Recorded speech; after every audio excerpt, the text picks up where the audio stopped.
Hello, and we're live. So welcome to CAD Live. I don't even know what number this one is, Jack, to be honest. I know we're over 100 now. Maybe it's 104, something like that. But yeah, today... 104. Yeah, something like that.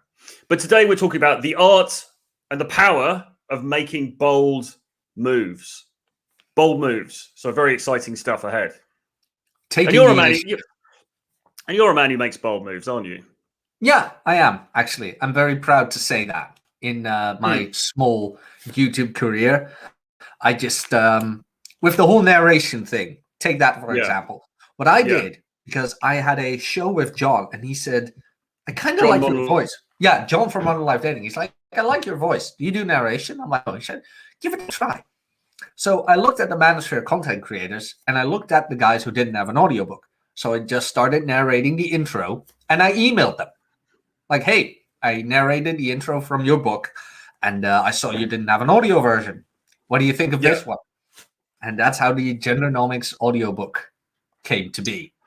Wonderful stuff. And we've teased this out to the audience a little bit, but you and I are actually working together at the moment on some titles, some audio titles. So because people keep saying to me, Adriano says, do Dutch people have an English accent? No, I don't think so. No, they don't. And I don't even know if I can do the Dutch English accent, but it is very much more like this. This, actually. That's actually how the Dutch sound when they try to do English. It's absolutely atrocious. Yeah. Aaron Clary. Like this. Jack, you're still lagging a little bit. You're still lagging a little bit. Do you think there's something on your side? Hold on, I'll drop out and... He's dropped out. There we go. He's dropped out already. This is like Tusk the other day. I don't know if you guys saw that show I was doing the other day with James Tusk. And the last two shows I've done with James Tusk, he's over in Mexico at the moment. Oh, I think he might have been in Brazil actually the time before. And his internet, I think the first time he was trying to do it from a cafe in Brazil, and it was just absolutely horrendous. And I was kind of ill on that day as well. I was not feeling my best. And I thought, well, this show's going to be okay because it's James's show, so he's going to lead, and I can just sort of like add my comments. And his internet kept cutting out, so I had to sort of like steer the show, and that was quite challenging. How's that, Jack? Is that better? Yeah, I can hear you. How am I right now? It's still pretty laggy, mate. I don't know what it is. It's like you are looking somewhat pixelated, and you are, well, maybe it'll be okay. Maybe it'll come through okay. I don't know. But you are looking slightly more cloudy than you normally do, which is disappointing for fans of your wonderfully clear complexion. Well, that is true. I can hear James already weeping. Although your voice is coming through okay now, so maybe that's obviously the main thing, right? How's this? The voice is fine. The audio is fine. Okay. We'll go with this for today then. Okay, well that's a shame because people do enjoy seeing your wonderful good looks, but what can you do? What can you do? They'll just have to forego that pleasure for today. So listen, there's been a few bits and pieces going on in the last week or so. So what we're going to be doing today is we're going to be continuing the delve into the art of seduction. We're pretty much at the end now. So we're going to be doing the section on bold moves, which is one of the most important things really that you can understand in this whole thing about dating and seduction and all the rest of it. Incredibly important. And then assuming we have the time, we're going to go on to endings, really. The section is called Beware the After Effects, and this is about how particularly long-term relationships can go sour and what to do about that, and what to do if you want to get out of a relationship as well. So that's going to be kind of cool. But before we do that, Jack, I just wanted to say a few words because earlier this week, or actually no, sorry, I think it was last week, I made a video. I did a live stream solo, and it was one of my best received live streams that I did, right? And I think it's actually one of the best live streams that I've done on the channel. And it was called, I'll link it below, but it was called something like My CD Nightlife Past Exposed. Okay? Exactly. It was all about my degeneracy and blah, blah, blah. And the reason, well, I made that video for a couple of reasons. But one of the reasons I made that video, you might know, there's this fat dirtbag. There's this middle-aged fat bloke who is somewhat younger than me, but looks about 10 years older, who's been throwing shots at everybody in the space for a while, and now he's getting his comeuppance because what he forgot was that actually there's a lot more dirt on him than almost anybody else in this whole space. I don't know if you're I forget this guy's name. I don't know if you're familiar with him, Jack, but I tend to stay away from the beef as far as possible. I narrate audiobooks and I live in a box. That's what I do. Fair enough. Well, anyway, suffice to say, there's some fat guy who's been slinging mud, and now he's getting the mud slung back at him. And people were casting certain aspersions over my character, I suppose, my integrity. They were trying to have a go at my authenticity, and they were trying to say things like I was gay. And the reason they were saying that, because they were trying to link all of these articles to me, many of which most of which I'd never even seen before, let alone written. They were trying to link articles to me, like some article that was written about gay culture in New Zealand. Mm-hmm. They're trying to, I mean, this is the kind of mentality that we're dealing with, right? They're trying to link this article to me that was written in New Zealand, right? I mean, I've never even been to New Zealand. You have an accent, but it's not down south. Exactly. So they're trying to, so they were trying to link all of this stuff to me. And, and the thing is that because they don't understand how media works, they don't understand that freelance journalists will sometimes write under the same name to serve a certain niche. So if the niche is tennis, you might get several freelance journalists writing under the same name in order to service that niche. Okay, so they don't understand that. And secondly, they don't understand the very simple point that actually there are loads and loads of journalists, even in a small country like the UK, with the same name. So, for example, there's an article by somebody called Troy Francis, which is about cardiac arrest. Okay, well, nobody's ever made a video saying, oh, it turns out that Troy Francis is a secret cardiac arrest expert, because obviously that doesn't further their narrative. So they don't understand these very, very fundamental things. You're too handsome to be a doctor. Just not Thank you very much. Thank you very much. And too thick as well. I do know that an adult film star with the name Jack Napier as well, but there's a very great distinction between him and I that prevents me from being scandalized like that. What's that difference? Well, the skin color. He is in a certain niche of the adult film industry. Fair enough. Well, I'm not familiar with his work, but that's something we can all look up after the show, perhaps. But I just wanted to make a couple of final points, because I got a load of I put that video out and I got a load of really positive messages off the back of it, and support and all the rest of it, and quite a lot of sales and stuff off the back of it as well. So it was really, really good, and I'll probably do some more content along those lines, because I was saying to the guys, listen, the reality is, these guys are trying to smear me by saying I'm degenerate, I've got this seedy past and everything. Well, yeah, I've written 3 fucking books about it. So, if you want to read the truth about it, go and buy the books. And actually, there's a link below to the print collection, or not the print, the downloadable PDF collection, which is called 50 Shades of Game. And there's 3 books in there about the BDSM fetish scene, about swingers parties and saunas. Somebody called me a sauna slayer the other day, which is a bit of an exaggeration, but there you go. And also strip clubs. So sure, if you want the seedy background, the degeneracy, 100%, it's all there. And we are actually talking, Jack, aren't we, about potentially working together on an audio version of that as well. Yes, and I'm actually looking quite forward to narrating that with my posh accent, talking about strip clubs and saunas.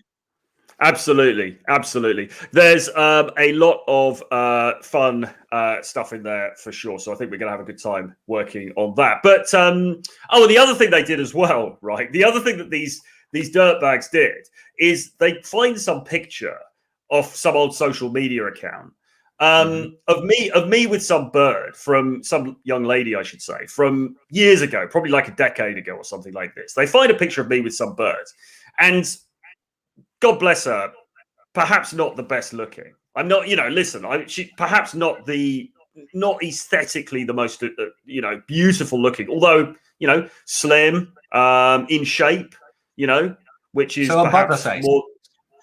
No, not even butterface. No, the opposite. The opposite. Very, very, very skinny, quite angular looking. Not the best looking girl, all right? Anyway, these dirtbags start pretending that she's a tranny. They start saying that she's transsexual in order to smear me, right? Which I actually found quite funny because it's just kind of unfortunate for this poor girl. But who obviously I have no contact with. I don't know her. She's not my girlfriend, as they're trying to claim, etc., etc. But this is the kind of mentality.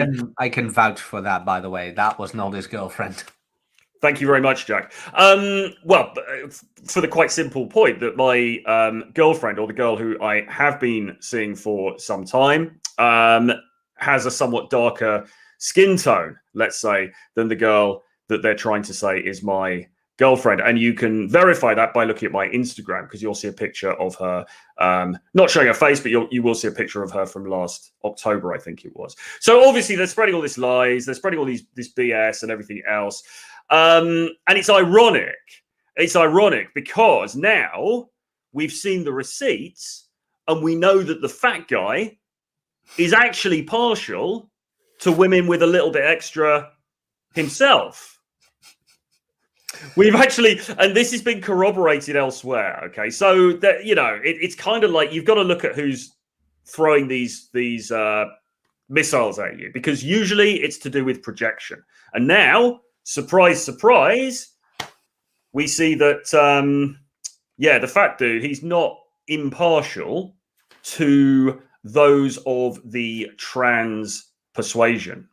And that's fine. That's fine. Listen, whatever, man. I'm all, that's entirely up to him. But it's kind of ironic that they're throwing this mud at me. But anyway, I wanted to just make two final points about this, and then we'll move on.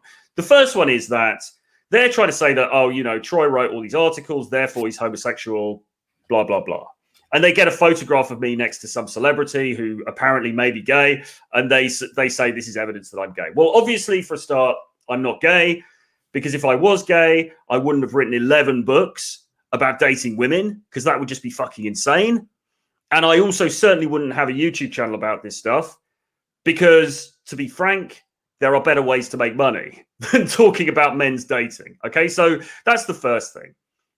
Okay, but here's the point, right? Even if I have written every single article that they claim. And by the way, alongside that, I've written 200 actually, articles for Return of Kings about dating women, okay? And there's 150 in my collection, Renegade Dating Domination, link below. So even if I'd have written all of those articles, it would be dwarfed by the content that I've written about dating women. But even if I had have written all of those articles, which I didn't, would that in itself mean that I was gay? That's like saying, okay, so Robert De Niro, he's actually a skinhead nutter who drives a taxi around New York City and shoots up brothels. Or he hosts a television show while being shot by the Joker. Exactly. It's like saying, okay, so there's a journalist and he covers serial killers. So therefore that guy is a serial killer. It's the kind of guilt by association thing. I remember, well, I don't really remember it because I wasn't alive back then, but I do remember reading stories about it when Slayer released the song Angel of Death, which was about Joseph Mengele. And they were accused of being, well, the N-word themselves. The Austrian painter scene, as Ryan likes to call it. Oh, I see. Yeah. Yeah, but they weren't. They just wanted to... They were historically interested in what happened in Poland. So they wrote a song about that, about all the atrocities that commended there. And then they were accused of being Austrian painters themselves, which really didn't make any sense. But in all honesty, all this beef and things like that just went way too far when people's families were involved. Yeah, completely, 100%. Listen, if you're following a content creator, I don't care who it is, I don't care what space it's in. If you are following a content creator and they are posting private pictures of somebody's family, of somebody's wife, of somebody's children, that content creator is a fucking dirtbag. Okay, we shouldn't need to spell this out. That content creator is an unsavory, disgusting, low-life POS. Right? I think we can probably all agree on that. Okay. Now, whether they've got anything else of merit to say, that's another consideration. But if it was me and I saw a content creator doing that, I would unsubscribe and I would never watch their videos again, because they are clearly a complete wrong-un who doesn't deserve to have the platform that they've got. Well, and I think we could all agree on that, right? Well, that's kind of how I looked at it. Like, I have watched indeed the videos addressing certain issues with content creators. Yes. But I saw only a couple who were actually posting pictures of family members of other content creators, which to me is just repulsive. Of course, you can disagree with a content creator. There are plenty out there who I disagree with. However, at a certain point, pictures of family members were posted, of personal lives, information was posted. And that's where I just draw the line. Of course, you can disagree with somebody's content. But is that a need to pull members of family or job-wise into that? To me, I don't think that's, well, I think that's kind of repulsive, actually. It's below the belt, isn't it? Ultimately, it's below the belt. I mean, look, if you disagree with my content or Jack's content or anybody else's content in the space, that's absolutely fine. That's absolutely fine. It's a free fucking, it's a free country. The internet is still relatively free. You've absolutely got that right to disagree, but there has to be a line. And I think that right-thinking people who watch this content know where that line is. I think they do, because what do family members have to do with the ideas of said content creator? Yeah. And I mean, I've been open about my distaste for people with overweight and things like that. And I have a very good reason for that, even. And I'll be honest with that. I've been honest with that before. My father is overweight. And I can just hear the things right now. Like, Jack Napier hates overweight people, but his dad's overweight. Yeah, why do you think I have an issue with it? That is one of the main reasons I have an issue with it. Because, well, you see family going through that. But I can just hear an opposition using that to discredit me as well. Even though there's not much to discredit, I've been very open about how I like to live my life. I mean, bum life. Yeah, completely. Well, I think I have, really. I mean, like, I've written some, if you read my books, which obviously none of these people bother to do because it's not about the actual content. It's about character assassination and smearing tactics. But if you actually read the books and stuff that was on my blog, and some of which is still up on my blog, you'll see that I've revealed some pretty bloody embarrassing stuff. I've talked a lot about rejections. I've talked a lot about, having difficult home life. I've talked about things like, issues I've had with addictions and so on and so forth. I mean, there's no way that I'm trying to present this squeaky clean, perfect sort of image of myself. And I would hope that people would be able to pick up on that authenticity. And I think a lot of people can. But that's the thing. That's the thing. How did we learn? By failing tremendously. Yeah, exactly. Of course, there's not going to be a squeaky clean pass, because if we did have that, we wouldn't know the things we know right now. Yeah, completely. I mean, listen, all the stuff I talk about, I had to learn it all because I was a complete hopeless loser. I was an introvert. I was very socially withdrawn, shy, blah, blah, blah, all of that stuff, and into my 20s. And I had to learn this stuff over the long term. And, listen, I'm not saying I'm the greatest on the planet now. That would be a lie. And I've never said that. And I would never say that. I did think Soy Francis was pretty funny, though. At least it rhymes. It's like, well, indeed. Well, they're gonna get their fun wherever they can. But yeah, so a couple of points. So that point was, even if I'd have written all the stuff they're saying I'd written, Does that make me gay? Obviously not. It's guilt by association. It no more makes me homosexual than claiming that, you know, Anthony Hopkins is a serial killer because he played Hannibal Lecter. It's the same mentality. Okay. You know, it's the mentality, to be honest, of very naive, quite simple people who think that they take whatever they see at face value. Well, you know, I agree with that. And yeah, that's the whole thing. That's the whole thing. Like, again, attack the arguments that are being presented. Like, read all your damn books and find something in there that you do not agree with and present your counter argument. Same with Rollo. All the Rollo Tomasi is wrong videos are about him as a person and not about the content he's written. And even if there is one video out there that is about, because there's one out there about plate theory, even that is a subjective interpretation of the text. Exactly. I mean, you know, all they do is they talk about the fact that he's married, the fact that he hasn't, you know, picked up a girl since, you know, for 20 years or whatever it is. But it's all nonsense. None of that matters. None of that matters, because what matters is what he's written in those books.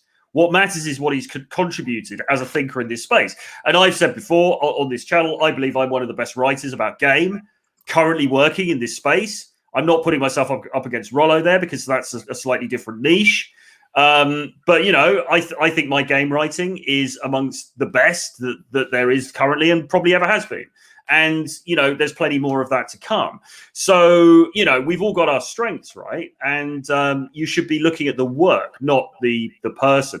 But the final point I wanted to make before we move on is that if you're a black pill troll and you're watching this, or indeed if you're a red pill troll and you're watching this, or any other color of pill, and you bought into this fat dude's BS, then you were cucked. Quite frankly, you put your money on the wrong horse. Okay, and particularly the black pill dudes, because their whole thing has been, you know, never trust a dating coach. PUA is a scam. Bloody blah. And then they go all in on a dating coach. But the dating coach they go all in on, as is now being revealed, has many skeletons in his closet. And there's more stuff out there. I tell you, there's more stuff out there. You know, this is the tip of the iceberg. So if you were taken in by this guy, if you supported this guy, this fat bloke, don't double down. You know, don't double down. That's not a good strategy. Okay?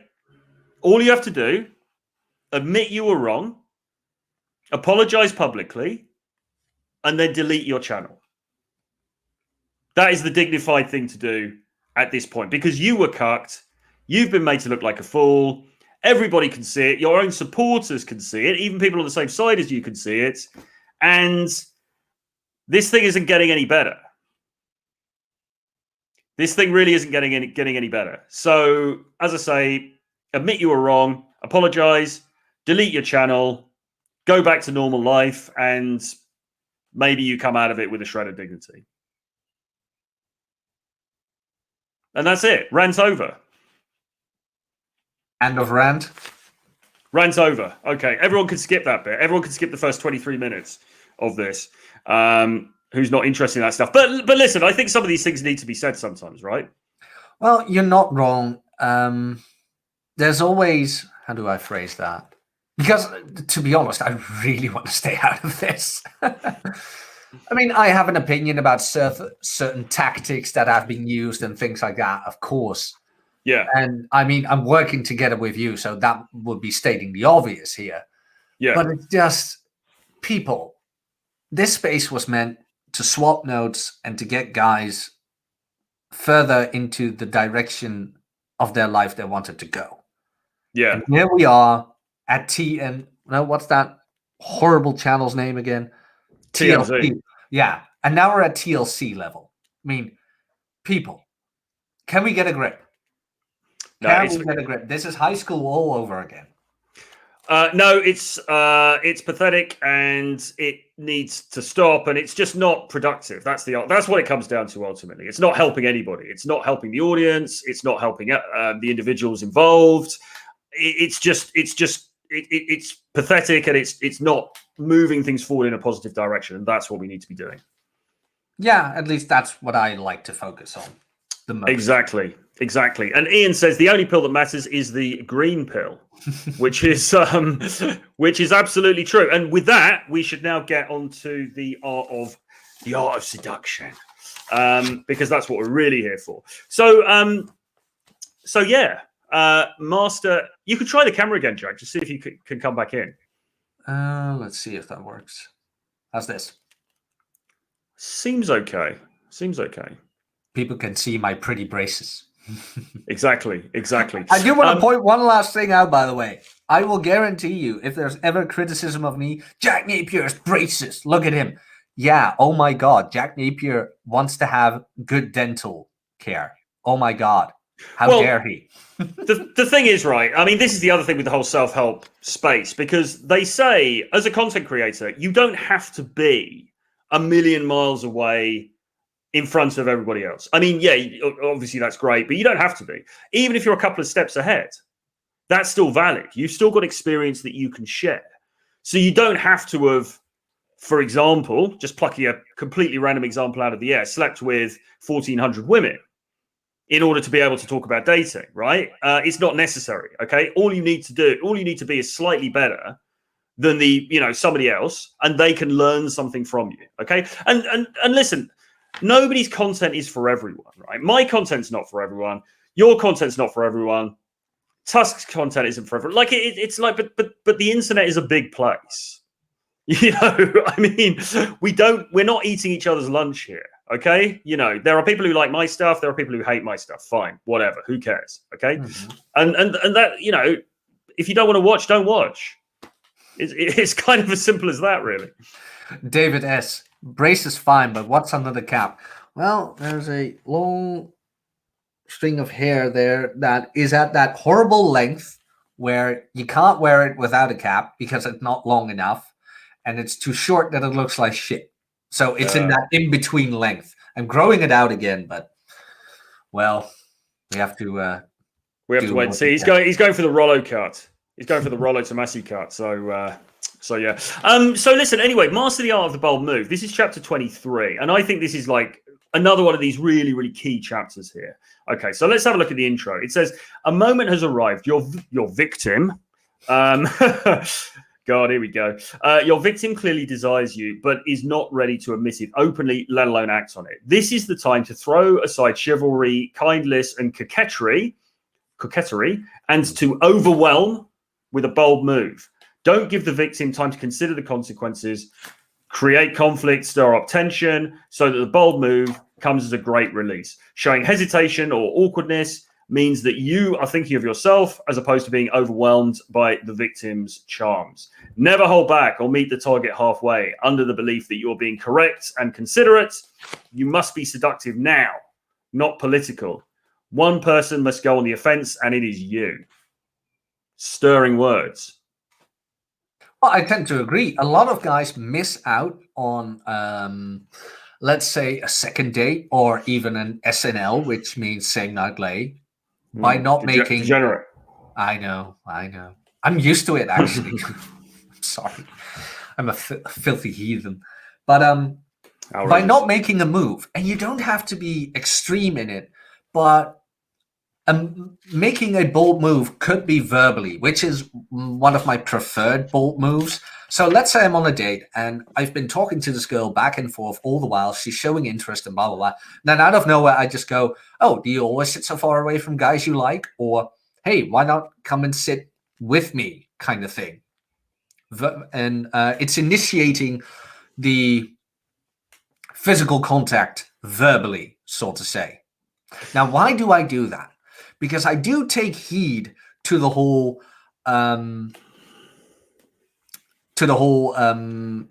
movement that's going on when it comes to girls saying they have been, well, So I would rather go for the verbal route first, and see where that goes. And mostly it is being reciprocated. Yes. Instead of physically going for it, so to say. You have to help me out here to with a subtle way of. So you want to sort of obtain kind of some sort of verbal confirmation before proceeding in a physical way, right? Yeah. Yeah, fair enough. Yeah, I think that's always a good strategy to use. I mean, like we said before on here. I mean, obviously, the first thing is don't do anything that's not lawful, because that's fucking terrible, and you shouldn't be doing that. Mm-hmm. But yeah, it makes sense to verbalize what you're doing to ensure that everything is is running as it should be, and she's happy and everything like that. So yeah, 100%. But like you say, a bold move. It can be physical, but equally it can be verbal as well. Yeah, and the physical part comes in with, let's say, you go for the kiss. As in, so you've done a bit of kino, hand holding, whatever, embracing each other. And let's say you stare each other in the eyes at the end of a date, and she looks at your lips and you kind of look at her. And there are guys who chicken out of the kiss. Don't. When she's that close to you and you are to her and she allows you to be that close, it is okay to go for it. If not, she'll turn her head or whatever. But that is one of those key moments where you should engage in the bold move. Yeah, exactly. And that is what I was thinking about most when I was thinking about this chapter. I was actually, when I was rereading this chapter, I was thinking more about dates than anything else, because I think this comes into play a lot on a date, right? Because at some point, somebody's going to have to make the move, and really, it's going to be you as the guy. Mm-hmm.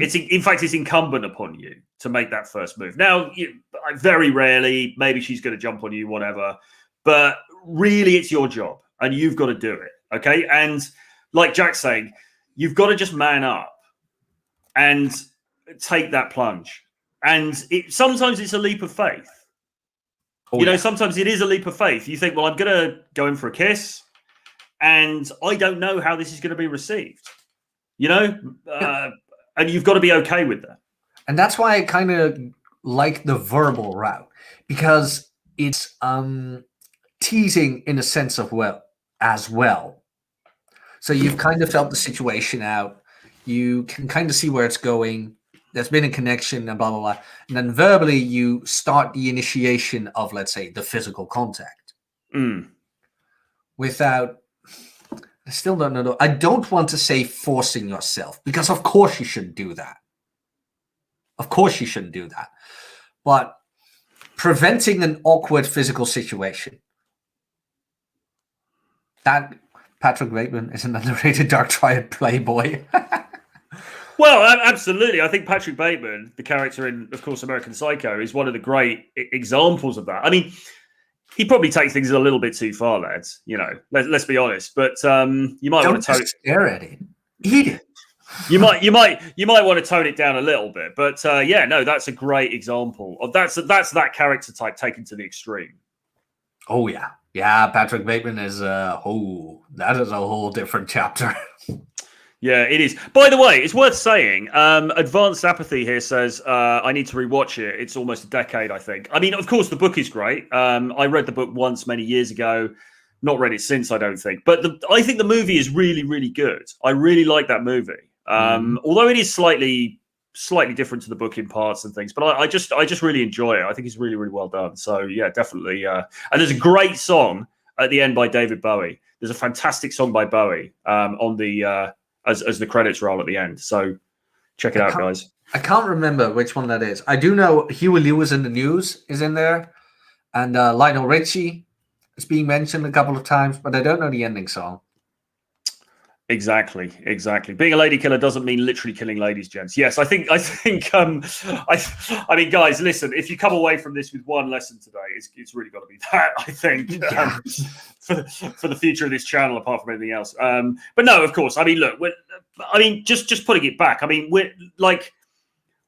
This isn't talking about coercion or anything like that. But it is talking about the fact that at some point, you guys are sitting there together on the date.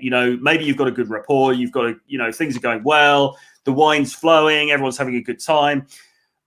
to move forward from that to something more physical, somebody's going to have to make the move. And really, it's going to have to be you as the guy. Okay. Now, again, this isn't about being coercive. This isn't about sort of being dominating or anything like that. Well, I'd say it's slightly about being the dominant character in the interaction, but it's not about doing anything out of that's not the right thing to do. But it is a bit like you're going to have to man up. You're going to have to make that move. Now, like Jack referred to before, what usually happens is you will attempt to go in for a kiss. Okay.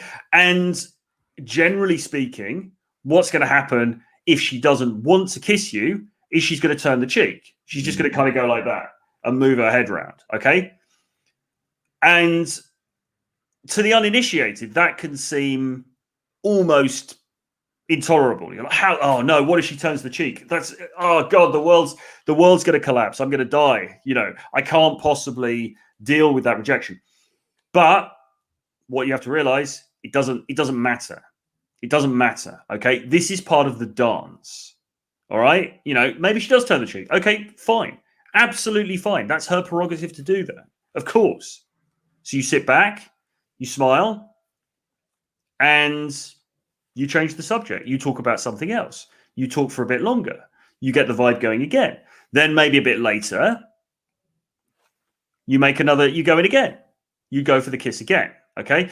And look, I mean, I suppose, Jack, the one thing we need to say here, there's an element of calibration here, right? I suppose, because if a guy is very socially unaware and the girl is clearly not feeling it, then that's a different thing, right? Mm-hmm. But often what happens is that you might attempt to kiss the girl several times in the course of the day before it ends up happening, and that's not you that's not you doing anything wrong. It's just that you need that time to warm up. I usually, and this is not recommended for everybody, but what I tend to do as of late, like when I have a girl from Tinder or whatever, and let's say we agree to meet up for coffee or whatever. The first time I see her face to face, I kind of go in for the kiss already during the, let's say, what's the word again? Well, you're greeting. Yeah, when you're, what's the English word? Saying hello. Yeah, not necessarily. Introducing. When you're introducing I'm so sorry about that. Brain fart right there. But when I'm introducing myself, I already kind of go for the kiss already, as in, does she know what this is? Like, yes, this is a date, whatever. But could I just back up on that? Would you actually go in for a snog? Would you actually go in for a tongue kiss? No, not full French. No, not full French. But I do go for the lips. Okay, well, that's fine. I mean, no, I would agree with that, right? Because often what happens is you will meet her somewhere. I generally tend to, when I've dated, I generally tend to meet them at like a station or a metro stop or something rather than at the venue. And then I take them to the venue. And you're right. Yeah, what you do then is you go, you do something physical from the off. You embrace her. You pull her in. Maybe you go. You go in for some kind of a kiss. If you can go for the lips, or you can just go for a double kiss or something if you want. But regardless, because what you're doing is you're breaking down that physical barrier, and you need to do that as early as possible because the frame has got to be set. And that's why I tend to do it. That's why I go for the lips right off the bat when introducing myself, to break that barrier of, oh, what is this? Like, no, there is no single doubt that this is a non-platonic thing. Exactly. And again, she then has the right to absolutely to back out at any time she wants, because that's her right, and that's fine. But you've got to set that sort of baseline understanding, because if you don't, then you can be going down that slippery slope down towards friend zone, which you don't want to do. Yeah, because why would you introduce yourself on a date with just a handshake? Or as they tend to do now with that stupid elbow bump, which is absolutely a sign of that you let somebody bang your wife. I'm 100% sure of that. It's the international handshake of the cuckold. It's like the elbow bump. Yeah, exactly. Like, wear your little mask and do go like this. Oh, it's so nice to meet you. It's like, fuck off. Adriano Ramos says, guys, did you hear that Phil Collins got kicked out of his own house by his former wife? What a cuck! Who knew that? I bet he shakes hands with his elbow. I bet you, yeah, he's probably wearing a mask right now. He's probably wearing a mask right. I didn't know that about Phil Collins. If that's true, that's unfortunate. I'm not a Phil Collins fan actually at all. But he is a fellow but he is a fellow countryman of mine. So I feel sympathy in that regard. Yeah, I mean the British have to stand together, man. But seriously, I mean he's a great drummer. In all honesty. To be honest, I haven't listened to a lot of Genesis really, and I probably should because I believe the Genesis stuff is pretty good. I find the '80s Phil Collins stuff to be a little bit on the cheesy side. It's not really, and it's a bit sappy as well, isn't it? It's like against all odds, and all that stuff. It's just a bit like the '80s in general, like the second half of the '80s was a bit cringe. Yes. Well, I mean, there was some good stuff though. There was some good stuff, but I only listened to. There's a few people I like from the '80s, and then there's a lot of people I really don't like. The entire punk scene. Well, the punk scene was more the '70s actually. Really? Sex Pistols and all that. The Sex Pistols was the '70s, late '70s, and then it went into the more electronic thing in the '80s. So yeah, but Joy Division. Then you got these bands that were sort of a little bit in between the two, which they call post-punk, and you have something like Joy Division where they were a bit punky, but they also started using electronic stuff, and then they became New Order. That stuff, I mean, I love New Order. The good electronic stuff, I love, but there was a lot of crap in the '80s as well. But then there is Duran. Well, yeah, I mean, some of them didn't age very well because it was too cheesy, like I said, like Duran. I have to be honest though, guilty pleasure. I can listen to ABBA. So ABBA's Gerard, really good. Gerard's saying totally disagree. Genesis was much better than Phil's solo work, in my opinion. But that's what I said. I said. I believe Genesis is much better. I mean, I don't like Phil Collins as a solo artist. I just don't really like because he's a bit. It's sort of like they still play in Germany, right? When you go to Germany, for some reason in Germany they love Phil Collins. So when you get into a taxi, in Berlin, there's some bloody awful Phil Collins song from the '80s, and then some banging techno tune like immediately after, like, and then Studio. It's a really strange mixture of things over there. The Germans indeed are strange folk, but that's coming from a Dutchman, so. Well, indeed. So yes, you've got to make your move, there's some really good quotes in this section. Don't you know? I can't even read this one actually. God, the old eyesight. It's not what it was. Yes. Okay. So there's a quote here that touches on what they call plausible deniability. Actually, interestingly, I'd forgotten this is in here. This is from Dangerous Liaisons actually, and the quote says, "Don't you know that however willing, however eager we are to give ourselves, we must nevertheless have an excuse? And is there any more convenient than the acceptance of yielding to?" Well, it actually says force. Okay, and that's yeah. Okay, maybe. All right, cut that bit. But okay, but so look, the word force. Let's take that out of the equation. But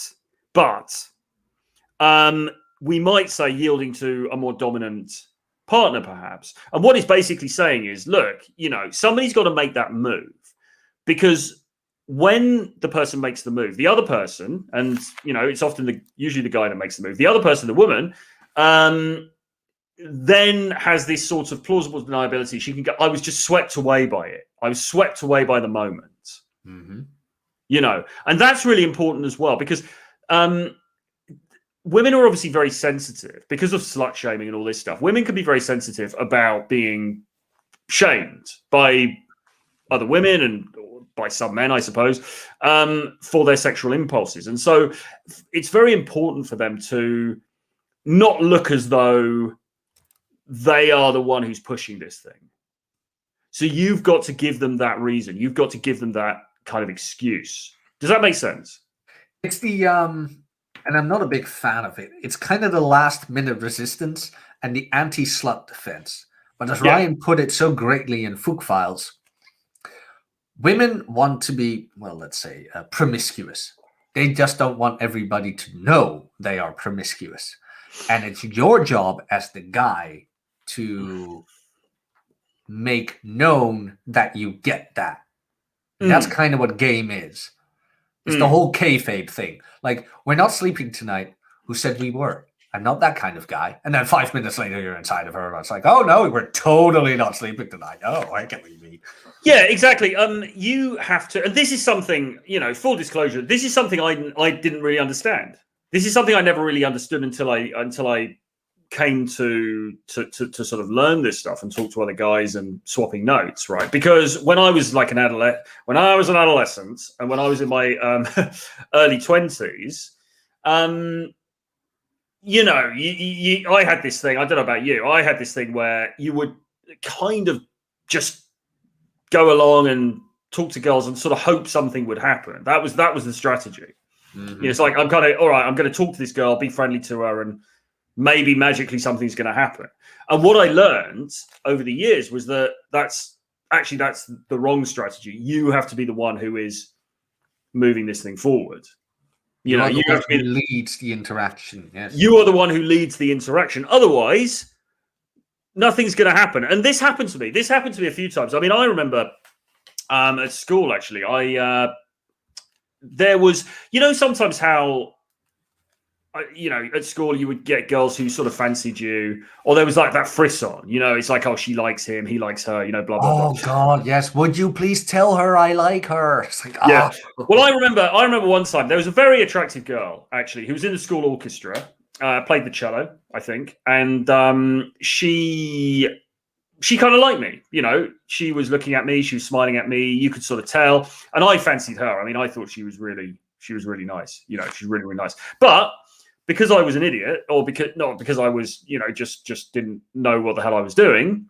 You weren't born with these pickup qualities, Troy? You weren't born with it? Well, amazingly not. We were working together because there was a school production play, and she was playing in the orchestra, and I was doing some backstage type thing. And so we were sort of, spending some time together because of that, obviously with other people. And I was like, well, this is great because this attractive girl kind of fancies me. There's a bit of a vibe here. Cool.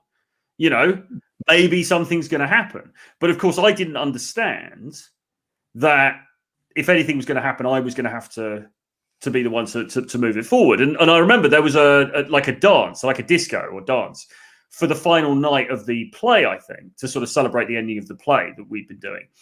And I walked onto the dance floor, and I see her there dancing with this dude who was just this complete dirtbag. And listen, I mean, I'm not going to make any great sort of like claims for my looks. I mean, I'm not James Tusk.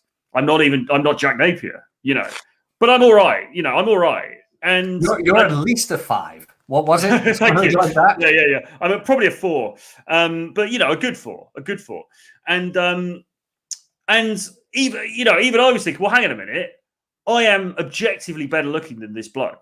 This guy is not good looking. He's kind of ugly. He's kind of weird looking. And yet she's dancing with him. I think they ended up kissing, and he pulled her. And of course, that was very galling for me and painful for me at the time, because I was like, oh my God, but I liked her. I hope something would happen. And she ends up getting off with this ugly dude. And it's like, well, how the hell did that happen? How the hell did that manifest itself? Well, the reason is that the dude may have been, less good looking than me, objectively, but he took action. And that's the key thing that makes the difference. And this is where all of these looks guys kind of go wrong. Because yes, looks is part of the puzzle. But if you've got the looks and you don't take the action, in most cases, you're not going to get anywhere. Let me guess, Troy. He was 6 feet tall. That was it. He was 6 feet tall. I can't remember. I can't confirm or deny that. He might have, but yes, he was like towering above everybody else in the class. He was like this like a fucking freak kid who was but even like Tusk, even like our mutual friend and colleague Tusk, obviously very good looking guy. He's 6 foot tall, whatever. 6'4" even, I believe. No, he's not that tall. He's not that tall. 6'2"? I think 6'1" actually. Huh, short guy. But even he would say, it's not like he's getting like girls coming up to him and making stuff happen the whole time. He says occasionally he'll get a girl come over and speak to him, whatever. They tend not to be the ones that he actually wants. They tend to be lower value girls. Like in most cases, I mean, yes, okay, if you're Cristiano Ronaldo, then probably, yeah, you're going to be getting some girls throwing themselves at you. But in the main, for most of us, in the main, you're kind of not, and you're the one who's going to have to be doing the running. You're going to have to be moving these things forward, because if you don't, you lose out. And that incident, that incident I just described, that actually happened to me twice that I can remember at school. Really? Because then there was another girl. There was this other girl that that again kind of liked me, and she was pretty, she was attractive, and we actually went out a few times platonically. And she even ended up coming back and when my parents were away and sleeping in the same bed as me one time. And I just didn't do anything, because again, it's this sort of like, oh, well, the strategy, the thinking was, I'll just do nothing, and then hopefully something will just naturally happen. And nothing happened. And then she ended up dating another guy who was also objectively not as physically good looking as me, who was also a fucking dirtbag idiot. And again, why did these guys win out and I didn't? Well, it's because they made the bold move. It's because they made something happen. They pushed forward with it. And I didn't really understand how to do that. And B, even if I had have sort of understood how to do it, I was too scared to do it, because when you make the bold move, you actually make yourself vulnerable, because you could get rejected. And that's a key thing, isn't it? Well, that's the thing. Most guys are scared to go to make a move, sort of say, because they fear rejection. But it really is true. Rejection is better than regret, because if you never make that move, you'll never know what's going to happen. True. And sometimes great things happen. Sometimes you get a drink thrown over you. Well, actually, you don't. I've never actually. I don't think I've had a drink thrown. I can't remember, to be honest. Maybe I have. The only girl to ever throw a drink in my face was my then at the time girlfriend, who, looking back on it, I should have dumped right away at that point, but I was an idiot and I didn't do it. Well, we all make these mistakes. We all go down this road. I'm glad I did. Seriously, I have a good story for you when we get to the final chapter. Advanced Apathy says Jack Napier is like a 7. When he gets his braces out, it will bump him to an 8. If he buys some better Legos, he will be a 9. It's all about the Lego. That's what it comes down to. It's all about, like, if you've got high quality Lego, then that is what the chicks are. That is what the chicks go for. Have I ever told you this story? Because I am absolutely shocked by the sheer lack of interest these females have. It is insane. It is rude beyond proportions. In Lego? No, seriously, these women walk in, they don't even mention them. Like, here they stand, these grand vessels of excellence. They don't even ask questions. Are they actually Lego, though, or are people just joking about that? No, they are. They actually are. I didn't realise. Oh, fantastic. I didn't realise. The ships I used to have in the background, those are Legos. Well, I didn't even know. Oh, fantastic. Did you know there's I don't know if you've got it where you are. There's a big Lego store in the centre of London. It's pretty cool, actually. I've been there. Yeah, pretty cool. Yeah, it is. No, what was it? Like, they're not as many as there used to be, by the way. I have 3 ships left. I had 12. And I sold a lot of them because, well, I want to make the jump away. And I was like, you know what? Your material possessions keep you where you are. Yeah, I can't. I can't see Aaron Clary being a big Lego man. No, he isn't. He did buy me something, though, a while back. Let's see if I can reach it. Of that horrible airline he always uses.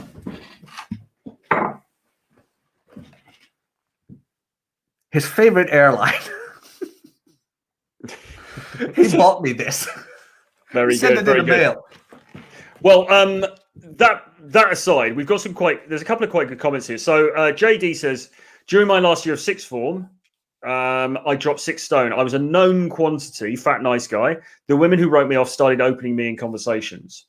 Well, that's a bit of a counterpoint, isn't it? So I guess that's an argument in favor of looks, or at least in favor of being in shape. Oh, absolutely. I've had that a couple of times too. JD is not wrong. Like when you're the out of shape guy and all of a sudden you get in shape, the girls who used to ignore you tend to notice you and they open up with, hey, you changed. You changed for the better. Good on you. So yeah, that is an occurrence. I mean, now it's up to you to actually make something happen out of that. I think, well, this leads actually into the next point that Busy Becoming Myself says. How does this need to take action fit with Rollo's a girl who wants to fuck you will find a way? Okay, here we go. This is a good one.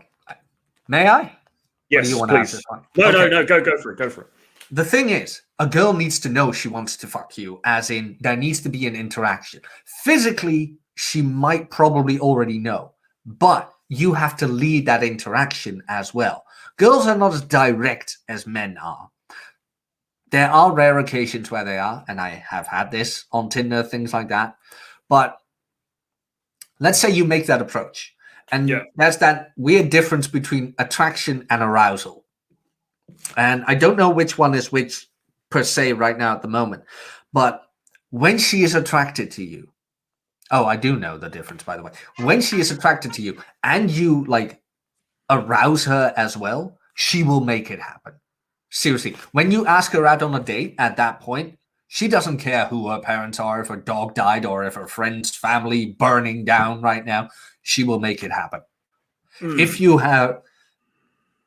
have engaged in that interaction, she will let you make that move. She will make it easy for you to make said move.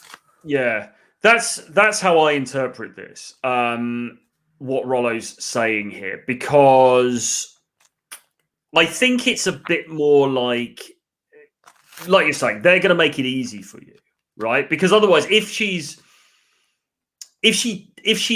lukewarm about you, then it might be things like, oh, well, I'm with my friends, I can't leave my friends, or I've got to be up for work tomorrow morning, or I've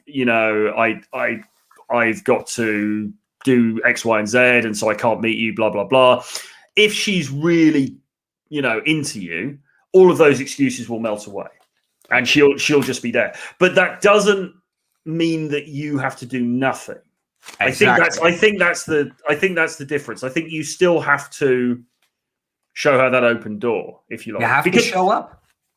Yeah, and the other thing as well is don't forget. I mean, that women themselves, even very beautiful women, are themselves insecure, and they don't have to do the approaching as much as we do. They don't really like doing it. They don't really like putting themselves out there and then potentially getting shot down. And think about this, right? Even say you are a really high value guy like me or Jack or Cristiano Ronaldo, one of us three. Say you're one of us three, right? And you are really high value, and you're famous from the internet for having beefs with fat people, and you're one of the greatest writers in the whole manosphere, and you've got women literally throwing themselves at you, but they perceive you as being so high value that actually it's quite a big risk for them to throw themselves at you. Like if you're Cristiano Ronaldo and the girl walks up and she's just like, I mean, there might be some hesitation there, because she's going to think, well, wait a minute, this dude is so high value, he could get anybody, so why is he going to pick me? So you've got to think about it like that as well. Women hate getting rejected. Absolutely hate it. Yes, they do.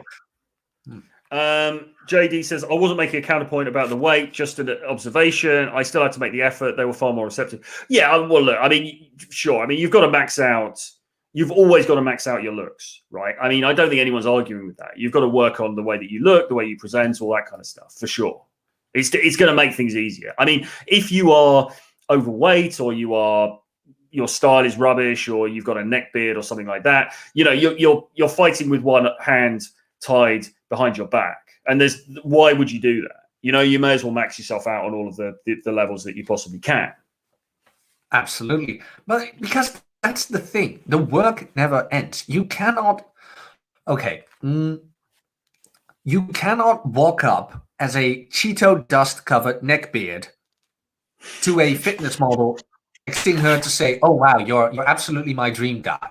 It doesn't work like that. Yes, looks do matter. They're not the be-all, end-all, but they do matter. You have to reflect a certain self-value. Yes, indeed. So I was just reading a couple of comments there. Yeah, for sure. But like I say, that the opposite point to this is that you can be deemed. I mean, I've been in situations, and I've related a couple of them today. But there's other situations from later on in when I was older, out in bars and clubs and things, where actually the girl does think you're good looking. The girl just is attracted to you because you're her type, whatever, So in a sense, the looks thing is ticked off. I'm not saying that means because I'm the best looking guy or blah, blah, blah. But for that particular girl in that particular moment, the physical attraction is done because she's just into you, right? Yeah. So that can happen to you, but you can still mess it up. You can still, and this is the point. Even if the physical attraction is like, no, I really fancy that guy. He's just exactly my type. Blah blah blah. He's Jason Momoa kind of vibe thing. Like, have you seen those wedding photos? Where not sure. The guy has a picture with his wife on their wedding, and she has this scowl on her face, and then she has a photo with Jason Momoa with him next to him, and she's all over Jason. Like that kind of thing. So even if you have that Jason Momoa look going for you, if you have the Bezos personality, sort of say, or the Bill Gates personality, you won't win. Like, girls are not gonna put themselves on a platter for you, Yeah, exactly. I mean, look, of course, there are exceptions to these rules. Again, if you are a A-list celebrity, you are incredibly good looking, then yes, maybe the rules will be different. But like, we hear all this stuff about Giga Chad, don't we? Oh, this mythical Giga Chad, and really, those guys are so few and far between that it's almost a statistical irrelevance. Really, yeah. I think for for most of us watching this content, we're not going to get, and even like Tusk, even Mr. Jack Napier, one of the best looking men in in his particular town in Holland. You're just not gonna. You're gonna have to do some of the work. That's what it comes down to. So there's no point in saying, yeah, but what about him? What about him? What about this imaginary homoerotic image of a Giga Chad I've made up in my brain? I mean, it's all fucking irrelevant. It's about what you have to do. And even if you have the look she is looking for, no, the other way around. Even if you don't have the look she is looking for, you can still have success with her when you open up that interaction and go for it. Well, exactly, because like I said, I mean, if I think of those two examples for those girls at school, and they ended up going for guys, I mean, people watching this might say, well, he would say that, but I believe objectively were not as good looking as me or as I was. But they went for those guys. Well, why did they go for those guys? Because those guys made it easy for them. Those guys made the bold move. They gave an opportunity. And in the end, girls want to meet guys. They want to hook up. They want to have sex, etc., etc. But and if their number one is not down for that, then they're going to go with number two. That's just, it's in the same way that guys will. So again, it's this thing. You've got to be the one making the moves. You've got to be putting yourself out there and risking rejection in order to, to be successful here. It comes down to that very cringy quote, like, but what if I fall? But dear, what if you fly? Oh, that's beautiful. I know. I mean, put it on a goddamn postcard, but it's true. Like, everybody's always afraid of, what if I fail? Yeah, but what if it works? So JD says the Apex Chad is so rare that you don't need to be concerned. Well, he's got a channel, hasn't he? Paul Benjamin, Apex Alpha. Mm-hmm. He doesn't even have a neck. I mean, he's so Chad, his neck just disappeared. What do you need a fucking neck for? Jesus Christ. It's a vulnerable thing on the body. Neck's a beater, okay? Anybody who's got a neck, you're a pussy, all right? But he says the Apex Chad is so rare that you don't need to be concerned. Even if you met one, then A, enjoy the challenge, see if you can outgame him. Well, there's an interesting point here because, like, people will look at this advice, and sometimes actually people in the comments do say things like, well, what if David Beckham came in and, you were both gaming this girl? Would you, who would win and stuff like that? And it's like, well, obviously fucking David Beckham. Do you know what I mean? Or Cristiano Ronaldo or whoever. But that's sort of beside the point, because they'll use that as a gotcha. It's like, oh, you see this game stuff, it's all a waste of time. Because if Leonardo DiCaprio walked in, he'd get the girls. Well, yeah, fucking obviously. Let's go to another bar where Leo isn't. Exactly. I mean, this is the thing. What we're talking about here. This is about improving your baseline skills so that you have a better overall options within the dating marketplace. Okay, are you going to win out against the most handsome man in the world if I happen to be there? Probably not. Are you going to win out if Jack Napier is there with his Lego collection? Probably not. She's going to go for who she perceives to be the higher value guy. Well, so what? Suck it up. But we're not talking about those situations. And those situations are fairly rare, by the way. It doesn't, this doesn't happen all the time. This is about, how do I improve? If you're a male 4, like me, and you're dating female 4s, this is about, okay, so how do I improve myself to the point where I can maybe become a 5 or a 5.5, and I'm dating female 6s or even 6.5s. That's what this is about. This isn't about, okay, so read my books and you'll be dating a 10 in 2 days' time. Nonsense. It's not about that. Like you and I said today, what is a 9? Seriously, what is a 9? I mean, I know you and I already differ from taste, so there's going to be a disagreement there already. So exactly. I mean, that is very subjective as well. Cristiano Ronaldo used to be ugly as sin, then he became a looks maxim with jaw surgeries and stuff. What's the takeaway? You need to be a celebrity first to engage in looks maxing. Well, I don't think you do. You need to have money. Is the key thing. I mean, you don't need to be a celebrity, but you do need to have some money. I don't know. We're going off topic a bit if we go too much into that, aren't we? I don't know if you've got an opinion on that. I don't know. I mean, I'm not against looks maxing, to be very honest. I mean, I've got the braces and all that because, well, I really wanted to have straight teeth. I thought crooked teeth were fucking ugly. Well, I had to. People don't know this, but I actually had to have a penis reduction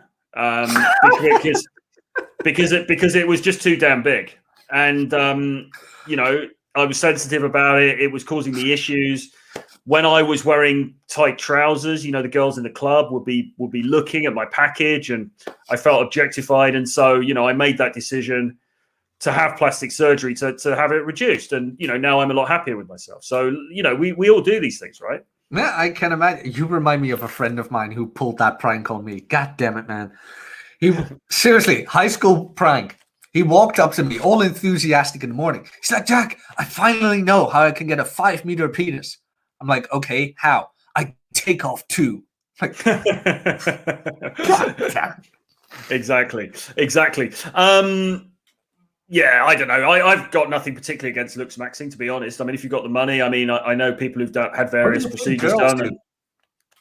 Yeah, fine. I mean, like I would probably have a few things done. I don't think I would have full-on plastic surgery done, but I would probably have a few bits and pieces done. Whatever. Why not? Like I say, I mean, you want to level yourself up in every area that you can, right? Why not do that? Yeah. I mean, why not? But again, we come back to the same thing, which is that looks are important, but they're not the be all and end all. And even with looks, you can still mess up. All we can say. I mean, so what else have we got here? There's a quote on page 410, which I quite liked, about timidity, basically saying, listen, you've got to throw timidity out of the window. Don't try to be polite. Don't try to be politically correct. Now is not the time for that. Now is the time to be bold. Okay. So that's really important. He also talks about, you've got to get your timing kind of right, because you don't want to do this too soon. You don't want to make that bold move immediately. No. Because then there's no attraction, and she may just tell you to F off. But crucially, you don't want to leave it too long. And you don't want to leave it too long for a number of reasons. Firstly, because she might just get bored and go off with somebody else, which is kind of what I've described already today. And secondly, and maybe worse, it could hurt her vanity. Or she's either going to think, this guy fancies me, but he hasn't got the balls to make the move. And that's bad. That looks bad on you. Or she's going to think, well, maybe he's not interested, and that's going to hurt her ego. And then she's going to go and seek ego validation from somebody else. So either way, you end up cut because she goes off with some other dude. Yeah. And that's why you need to make a bold move, kids. Make that bold move. John said, I know. It is quite a bold move. What am I doing? Where are the ratings? Jesus. I know. The downvotes must be horrible. Well, people want to do downvotes, they can. It helps with the algorithm. So downvote all you want. What else have we got? He kind of makes the point that society and socialization makes us timid. I think that's very true. We are brought up, generally speaking, to be polite and nice and all the rest of it, and maybe not taking action and being overly considerate, let's say. And there are times when it's good to throw that to one side. There's even a thing from the Hindu Book of Love, which says, which is kind of bizarre, really, that it would be in this. It says, after a woman has manifested her love to him by outward signs, so this is like the girl fancying me at school. It's those outside signs, and by the motions of her body. I guess that's like the Shakira, the old hips don't lie kind of thing. She's giving it some. So when she's made it clear she likes him, the man should make every possible attempt to conquer her. There should be no indecision or hesitancy. If an opening is found, the man should make the most of it. The woman indeed becomes disgusted. This was the key thing. Becomes disgusted with the man if he is timid about his chances and throws them away. Boldness is the rule, for everything is to be gained and nothing lost. Well, that is from bizarrely the Hindu Art of Love, edited by Edward Windsor. So that's quite a strong statement, isn't it? It's basically saying if you don't make that move, the woman will be disgusted. She kind of is. Or she kind of will be. Because it's like, hey, I spent the time of day with you to go out on a date. Here I am, and you're not even going to make a move? Like, What the hell's this? What the hell's up? I thought you were a man. Exactly. And look, you can mess up dates like this. Because so here's the thing, right? Dates, you can mess up dates in many ways, but there are two things that you can do in dates that ensure that you don't see the girl again. One is going too far and going too full on the date, and then she chooses not to. If you invite her back to your place for wine or whatever, she chooses not to come back.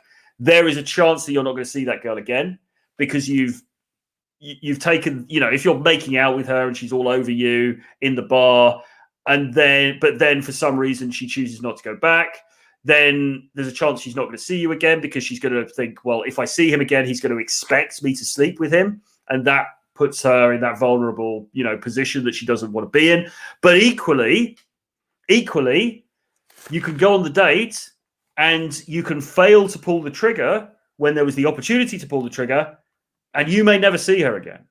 And in fact, in this day and age, in this day and age of TikTok and all of these crazy sites that the youths have got, that second eventuality is probably more likely.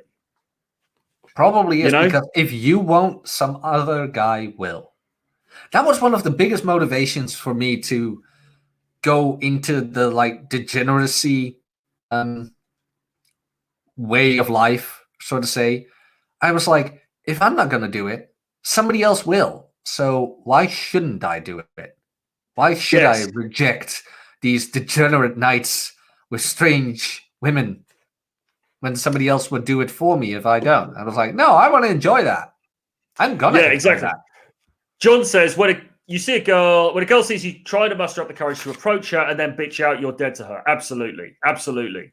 Because you've shown your hand and then you've shown you're a pussy. And that's the fucking worst thing that you can do.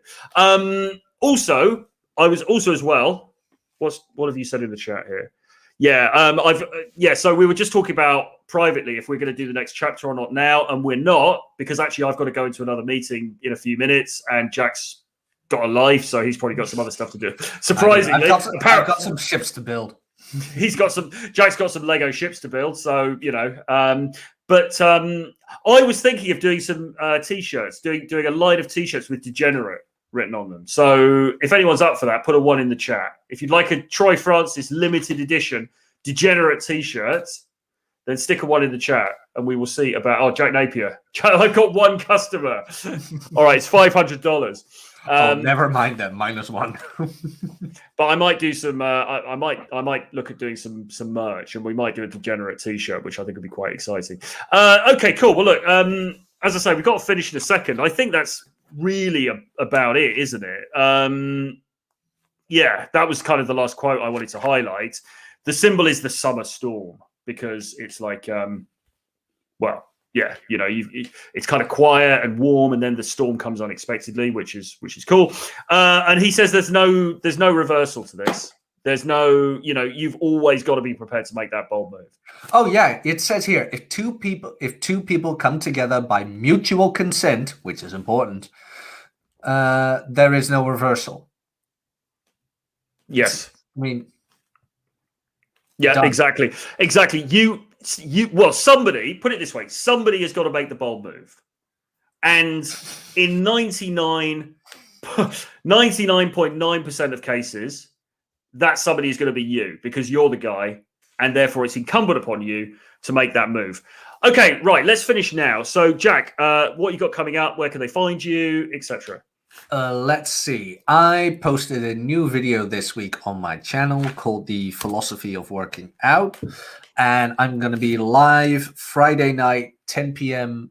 Salt Lake City time with Rob from robsays.net on my weekly podcast called Red Evening, which is about just 2 normal blokes living the red pill aware lifestyle. And you can find my channel in the chat.